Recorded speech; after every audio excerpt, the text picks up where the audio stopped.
नाजरीन, आलमी माशी निज़ाम की उल्टी गिनती शुरू हो चुकी है। अमेरिका ने वो आखिरी कार्ड खेल दिया है जिसके बाद अब वापसी का कोई रास्ता नहीं। अमेरिकी वजारत ख़जाना का एक ऐलान और पूरी दुनिया की सप्लाई चेन, खाम तेल और मालियाती मंडियाँ तितर बितर होने के दहाने पर आ खड़ी हुई हैं। बज़ाहिर हदफ ईरान है लेकिन असल निशाना बीजिंग है। सवाल यह है कि क्या वाशिंगटन की यह आखिरी शर्त आलमी मईशत को ले डूबेगी या चीन का रेयर अर्थ का मास्टर स्ट्रोक अमरीकी दिफाई सनत को घुटनों पर ले आएगा। खेल हाथ से निकल चुका है और पेट्रो डॉलर की बादशाहत खत्म होने का आखिरी बाब लिखा जा रहा है। इस व्लॉग में अमेरिका ईरान जंग का तेजी से बदलता मंजरनामा आपके साथ शेयर करेंगे। आप देख रहे हैं 92 न्यूज़ व्लॉग्स और मैं हूं मोहम्मद इसहाक। नाजरीन, आज का दिन आलमी सियासी और माशी तारीख का एक इंतहाई सनसनीखेज और फैसला कुन दिन साबित होने जा रहा है। आलमी मंडियों पर खौफ, अदम इस्तेहकाम और गैर यकीनी के गहरे बादल छाए हुए हैं। आलमी माशी निज़ाम जिस नाजुक मोड़ पर पहुंच चुका है वहां से वापसी के तमाम रास्ते बंद दिखाई देते हैं। अमरीकी वजारत खजाना के सरबराह आज एक ऐसा बाज़ाब्ता ऐलान करने जा रहे हैं जो बज़ाहिर तो ईरान के खिलाफ अब तक की सबसे सख्त मौशी पाबंदियों का पैकेज है, लेकिन हकीकत में यह बराह रास्त चीन के खिलाफ एक खुले मौशी एलामिया जंग का दर्जा रखता है। इस एक इकदाम के असरात सिर्फ मशरक़ वुस्ता या चंद मखसूस ममालिक तक महदूद नहीं रहेंगे, बल्कि इसके नतीजे में पूरी दुनिया की सप्लाई चेन, खाम तेल की फराहमी और मालियाती मंडियाँ यकसर तितर बितर होकर रह जाएंगी। ये महज रिवायती सिफारती दबाव का मामला नहीं है, बल्कि एक ऐसा स्ट्रेटेजिक कदम है जो आलमी माशी तवाज़ुन को तहो बाला कर देगा।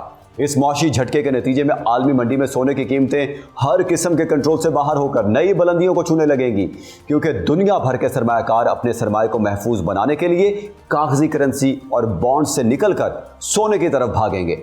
अमेरिका की जानिब से ईरान पर आयद की जाने वाली हालिया पाबंदियों की असल हकीकत को समझना इंतहाई ज़रूरी है। अगरचा इन पाबंदियों का नाम ईरान के साथ जुड़ा हुआ है, लेकिन इनका असल हदफ बीजिंग है, यानी कि चीन है। ईरान अपने खाम तेल की कुल बरामदात का तकरीबन 90% हिस्सा चीन को फरोख्त करता है। इसका मतलब यह है कि ईरान की मईशत की शरेआनें बराह रास्त चीन की तवानाई की ज़रूरियात से जुड़ी हुई हैं। अमेरिका ने यह वाज़े कर दिया है कि जो भी मुल्क या गैर मुल्की कंपनी इन पाबंदियों की खिलाफ वर्जी करते हुए ईरान से तेल खरीदेगी या तिजारती रवाबित बरकरार रखेगी, उस पर अमरीकी मालियाती निज़ाम के दरवाजे बंद कर दिए जाएंगे। चीन ने इस अमरीकी स्ट्रेटजी को मुकम्मल तौर पर मुस्तरद कर दिया है। बीजिंग की जानिब से वाज़े पैगाम दिया जा चुका है कि वो किसी भी अमरीकी दबाव या ज़बरदस्ती के सामने सरे तस्लीम खम नहीं करेगा और अपनी तवानाई की सिक्योरिटी पर कोई समझौता नहीं करेगा। अमरीका का यह दावा कि वो ईरान को आलमी माशी निज़ाम से मुकम्मल तौर पर अलग थलग कर देगा एक खाम ख्याली साबित हो रहा है, क्योंकि चीन इसका सबसे बड़ा माशी सहारा बनकर खड़ा है। अगर अमरीका ईरान का तेल खरीदने पर चीनी कंपनियों पर पाबंदी लगाता है तो यह दर हकीकत अमरीका और चीन के दरमियान एक मुकम्मल, खुली और बराह रास्त माशी जंग का आगाज होगा। सियासी साइंस और बैनुल-अक़वामी ताल्लुकात का एक बुनियादी असूल है कि जब किसी रियासत के पास अपनी बात मनवाने या अपने सियासी मकासद हासिल करने के लिए आखिरी ऑप्शन के सिवा कुछ ना बचे तो वो ताकत का इस्तेमाल करती है, लेकिन जब आखिरी ऑप्शन भी इस्तेमाल होकर नाकाम हो जाए तो उसके बाद इक़्तिदार और दबाव की पूरी इमारत ज़मीन बोस हो जाती है। अमेरिका की इक़्तिसादी और तकनीकी पॉलिसी और दिफाई इक़दामात ने आलमी सतह पर एक नुमायां तब्दीली की बुनियाद रखी है। इब्तदाई मरहले में जब डॉलर को बतौर सियासी हथियार इस्तेमाल किया गया तो दुनिया भर के ममालिक ने इसका मुतबादिल तलाश करना शुरू किया, जिसके नतीजे में दिरहम और युआन जैसी करेंसी के निज़ाम और मुतबादिल मंडियाँ वजूद में आईं। दरमियानी मरहले में मशरक़ वस्ता में अमरीकी फ़ौजी नकलो हरकत से खत्ते में मौजूद उसके अड्डों पर सिक्योरिटी के संगीन खतरात पैदा हुए, लेकिन हरीफ ब्लॉक के ज़्यादा मुनज़्ज़म हो जाने की वजह से यह हिकमत अमली नाकाम साबित हुई। एडवांस मरहले में ख़ुसूसन ट्रंप के दौर से चीन पर लगाए गए तिजारती टैरिफ और टैक्सों से अमरीकी सनती लागत में तो इजाफा हुआ ही, साथ ही चीन ने अपनी बरामदात के लिए नई बैनुल-अक़वामी मंडियां भी तलाश कर ली, जिससे यह कदम भी नाकाम रहा। बिलाखिर जदीद मरहले में जब टेक्नोलॉजी की मुंतकिली पर पाबंदियां लगाकर साइबर और सप्लाई चेन जंग छेड़ी गई तो इसका उल्टा असर यह हुआ कि हरीफ ममालिक खुद किफ़ालत की तरफ तेज़ी से बढ़े और चीन ने रेयर अर्थ अनासिर पर कंट्रोल को बतौर जवाबी हथियार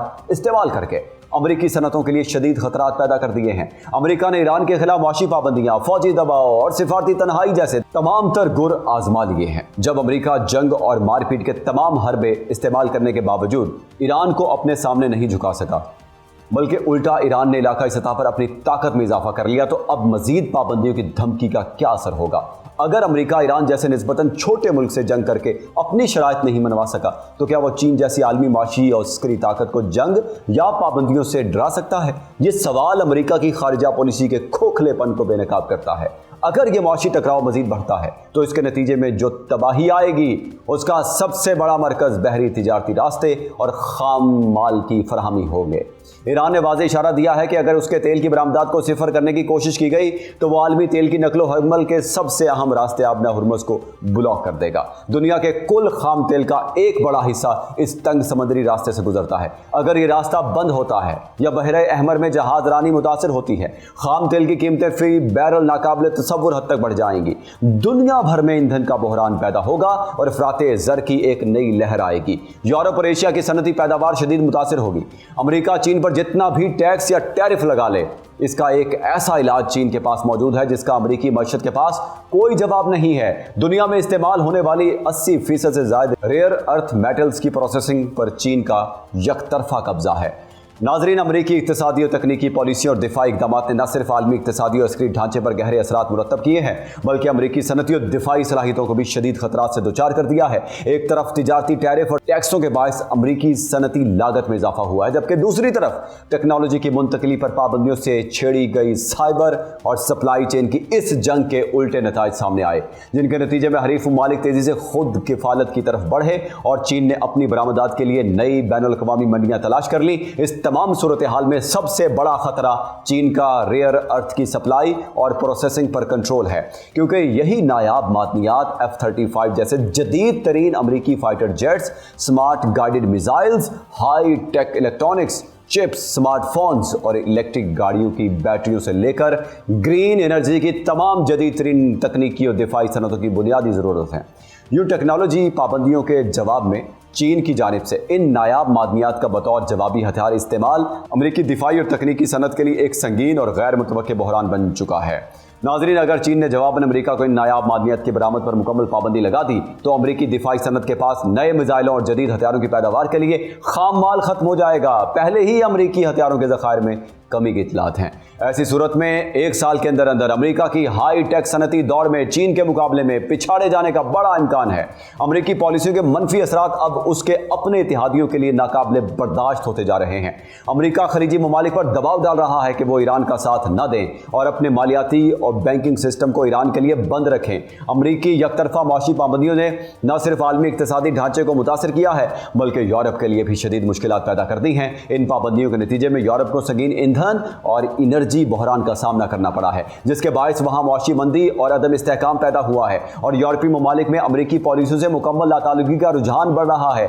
दूसरी जानिब इन इक़दामात के अमूमी असरात के तौर पर मुतल्लिका बजट में 60 से 85% तक की भारी कटौती देखी गई है। मकामी सतह पर अमरीकी फौजी अड्डों की वापसी के मुतालबात जोर पकड़ रहे हैं और आलमी सतह पर अमरीकी डॉलर की बजाय मुतबादिल करेंसियों में तिजारत करने के रुझान को तकवीयत मिल रही है। कतर और दीगर खलीजी रियासतें शदीद मौशी बहरान का शिकार हो रही हैं। उन्हें अपने सरकारी अखराजात में 60% और गैर मुल्की इमदाद और तरक्याती बजट में 85% तक कटौती करना पड़ रही है। खलीजी ममालिक अब अमेरिका से खामोशी से मुतालबा कर रहे हैं कि वो अपने फौजी अड्डे उनकी सरजमीन से खारिज करे, क्योंकि इन अड्डों की मौजूदगी के बायस ये ममालिक ईरान की जवाबदेही का हदफ बन रहे हैं और उनकी अपनी मईशतें तबाह हो रही हैं। यूरोप अब अमेरिका के साथ मजीद तबाही का सफ़र तय करने के लिए तैयार नहीं है। यूरोप की अपनी मईशतें तवानाई के बहरान, अफराते ज़र और अवाम के एहतजाज के बायस बदहाल हैं। यूरोप ने साफ इशारा दे दिया है कि वो चीन और ईरान के खिलाफ अमेरिका का ब्लाइंड साथ नहीं देगा। नाजरीन, अमेरिका की इस जारहाना और यकतरफा पॉलिसी ने दुनिया को दो वाज़ेह ब्लॉक्स में तकसीम कर दिया है। अमेरिका का ख्याल था कि वो अपने हरीफों को एक एक करके तनहा कर देगा, लेकिन उसका उल्टा नतीजा ये निकला है कि उसके तमाम मुखालिफिन एक मजबूत इत्तेहाद में ढल चुके हैं। नाजरीन, इस बात के कवी शवाहिद सामने आ रहे हैं कि शुमाली कोरिया और ईरान के दरमियान एक तारीखी, स्ट्रेटेजिक और दिफाई पैक्ट कायम होने जा रहा है। अगर यह मुआहदा हतमी शक्ल इख्तियार कर जाता है और इसके पीछे रूस और चीन का हाथ होता है, तो इसका सीधा मतलब ये होगा कि अगर अमेरिका या इसराइल ने ईरान पर हमला किया तो शुमाली कोरिया उसे अपने ऊपर हमला समझेगा, क्योंकि रूस, चीन, शुमाली कोरिया और ईरान तमाम के तमाम पहले ही अमेरिकी पाबंदियों का शिकार हैं। लिहाजा अब उनके पास खोने के लिए कुछ नहीं बचा। वो अमेरिकी डॉलर और वेस्टर्न फाइनेंशियल सिस्टम से बाहर जाकर आज़ादाना तिजारत और अस्करी ताउन कर रहे हैं। امریکہ تکنیکی اور انٹیلیجنس محاذ پر بھی ایران کو اندر سے مفلوج کرنے میں ناکام رہا ہے۔ حال ہی میں ایران نے اپنے ملک کے اندر غیر قانونی طور پر فعال تقریباً 1000 اسٹارلنک سیٹلائٹس ڈشز کو قبضے میں لے کر 200 سے زائد افراد اور نیٹ ورکس کو گرفتار کیا ہے۔ ایران تکنیکی طور پر اس روٹ کا سراغ لگانے میں کامیاب ہو گیا ہے جہاں سے یہ امریکی آلات انفلٹریٹ کیے جا رہے تھے۔ ناظرین، ایران کی معیشت کا گلا گھونٹنے کی تمام تر امریکی کوششوں کے باوجود حال ہی میں ایران نے 7.5 ٹریلین کیوبک فٹ پر مشتمل گیس کا نیا ذخیرہ دریافت کیا ہے۔ یہ ذخیرہ اگلے 35 سال تک ایران کی تمام معاشی توانائی کی ضروریات پوری کرنے کے لیے کافی ہے۔ جس گیس اور توانائی کے وسائل پر مغربی طاقتیں کنٹرول حاصل کرنا چاہتی تھی وہ تمام تر پابندیوں کے باوجود ایران کی ملکیت میں ہیں، جس سے یہ بات ثابت ہوتی ہے کہ ایران کو معاشی طور پر مفلوج کرنا اب ممکن نہیں رہا۔ ناظرین، امریکی پالیسی ساز اس غلط فہمی میں مبتلا ہیں کہ وہ دنیا کے واحد سپر پاور ہیں اور جو چاہیں فیصلہ صادر کر سکتے ہیں، لیکن حقیقت یہ ہے کہ کھیل ان کے ہاتھوں سے مکمل طور پر نکل چکا ہے۔ اگر امریکہ چین کو تباہ کرنے کی نیت سے اس معاشی جنگ کو مزید آگے بڑھاتا ہے تو امریکہ خود بھی اس کی لپیٹ میں آئے گا۔ وہ چین کو اکیلا ڈوبنے نہیں دے گا بلکہ امریکی معیشت کو بھی اپنے ساتھ نیچے لے جائے گا۔ جاپان کی جانب سے امریکی ٹریجری بانڈز کی فروخت اور ڈی ویلیویشن پہلے ہی امریکہ کے سر پر تلوار کی طرح لٹک رہی ہے۔ یہ معاشی اور سیاسی رساکشی ایک ایسے بھیانک عالمی بحران میں بدلتی دکھائی دے رہی ہے جو دنیا کو واضح طور پر 2 الگ بلاکس میں تقسیم کر دے گا، جبکہ پیٹرو ڈالر کی دہائیوں پرانی بادشاہت کے خاتمے کو مزید تیز کر دے گی۔ اس کا راست اور بدترین اثر عام شہریوں پر پڑے گا، جہاں بے قابو افراط زر اور بنیادی ضروریات زندگی کا بحران انسان کے لیے سروائیول انتہائی مشکل بنا دے گا۔ امریکہ کا یہ آخری اور انتہائی خطرناک قدم دراصل کسی عالمی نظام کی بہتری کے لیے نہیں بلکہ اپنی گرتی ہوئی عالمی بالادستی کو بچانے کی ایک ناکام کوشش ہے، جس کا حتمی انجام پوری دنیا کو ایک سنگین معاشی تباہی کی طرف دھکیل سکتا ہے۔ ناظرین، یہ محض 2 ملکوں کی جنگ نہیں ہے، یہ دنیا کے لیے خطرناک بحران ہے۔ امریکہ اپنی گرتی ہوئی بالادستی بچانے کے لیے وہ قدم اٹھا چکا ہے جس کا خمیازہ پورا سیارہ بھگتے گا۔ اب دیکھنا یہ ہے کہ کیا ٹیکنالوجی، ریئر ارتھ میٹلز اور نیا بلاک امریکہ کا غرور خاک میں ملائے گا یا دنیا ایک نئے بھیانک عالمی بحران میں دھنس جائے گی؟ کیا بیجنگ اور تہران مل کر امریکی پابندیوں کا ناکارہ بنا دیں گے؟ آپ کی اس تمام صورتحال پر کیا رائے ہے؟ کمنٹ سیکشن میں ضرور بتائیں۔ مجھے دیں اجازت، اللہ حافظ۔